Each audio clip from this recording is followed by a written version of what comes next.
Gary Gutland necesitaba hacer un simple bogey en el par 5 del hoyo 18 de Pebble Beach para asegurar su primer torneo mayor, el US Open Championship. En lugar de ello, invocó un largo pot que le dio el verde final para una tarjeta de 69 golpes, 2 bajo par, y con un score total de 13 bajo par, superó a un indomable Brooks Koepka, que se quedó muy cerca de haber sido el primer jugador en 114 años en lograr capturar este torneo en 3 años consecutivos. Gutland cerró el campeonato como los grandes, guardando lo mejor de sí para los hoyos cruciales, cuando precisamente Brooks Koepka se había acercado peligrosamente y se veía como un aspirante para conquistar su tercer título en fila. En el grupo final, Gutland superó claramente a un errático Justin Rose, quien mantuvo la presión sobre el puntero durante los primeros 11 hoyos. Finalmente se desplomó en la recta final al haber derrapado con 3 bogies en los hoyos 12, 13 y 15. Rose cayó hasta el tercer lugar en un múltiple empate con Xander Schauffele, Jon Rahm y Chase Reavie. Brooks Koepka, por el contrario, fue el único jugador que mantuvo sus posibilidades hasta el final, ya que pudo haber invocado un corto pot para verde en el par 5 del hoyo 18, que hubiera cortado a un golpe la distancia con Gary Gutland. Koepka terminó con parcial de 68 golpes, 3 bajo par, y acumulado de 274 golpes, 10 bajo par. Luego de un inicio arrollador, con 4 verdes en sus primeros 5 hoyos, Lucius Stuyvesant y Adam Scott empataron en el séptimo lugar, con un score de 278 golpes, 6 bajo par. Los mexicanos Abraham Ancer y Carlos Ortiz terminaron en el puesto 49 y 52 respectivamente. En la LPGA, la canadiense Brooks Henderson logró contener los embates de varios aspirantes al título en Michigan, y por medio de un sólido 70 a 2 bajo par, se alzó con su segunda victoria en la temporada, esta vez en el Mayor Classic, que fue duramente disputado en Ann Arbor, Michigan.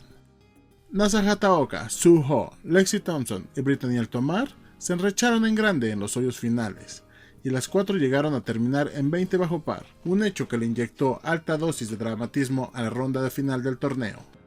La canadiense se asentó en su juego y mantuvo la concentración en los hoyos decisivos, pese a haber cometido un solitario bogey en el hoyo 16 que la hizo caer de 22 a 21 bajo par, que eventualmente fue el total ganador.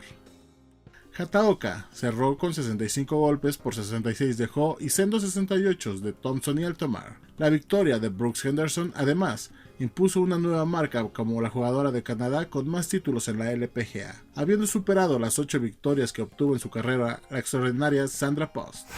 En el circuito de ascenso, el chino Xinxun Zhang, ganador a comienzos de la temporada 2019, debió jugar 3 hoyos de desempate para vencer finalmente al estadounidense Dylan Hu, quien temprano con una vertiginosa vuelta de 63 golpes 8 bajo par, había colocado en la pizarra su score total de 269 golpes 15 bajo par.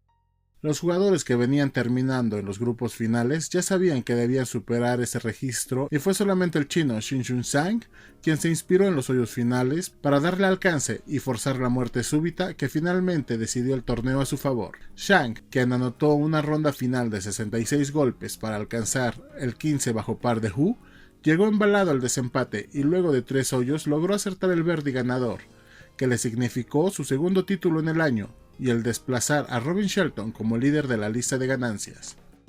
Luego de 3 birdies en los 9 de regreso, 12, 15 y 6 para llegar a 5 bajo par en el día y 15 para el acumulado, Zhang todavía tuvo la oportunidad de invocar un último birdie en los 2 hoyos finales, pero no logró hacerlo. En el primer hoyo de la muerte súbita, tanto Zhang como Hu empataron con par, y la misma situación se repitió minutos más tarde en el mismo hoyo 18. En el tercer hoyo extra, entonces se trasladaron al hoyo 9, donde el chino finalmente invocó el birdie para arrebatarle la victoria a Dylan Hu, quien dio la gran sorpresa, ya que antes de este torneo se encontraba colocado en el puesto 22 de la lista de ganancias.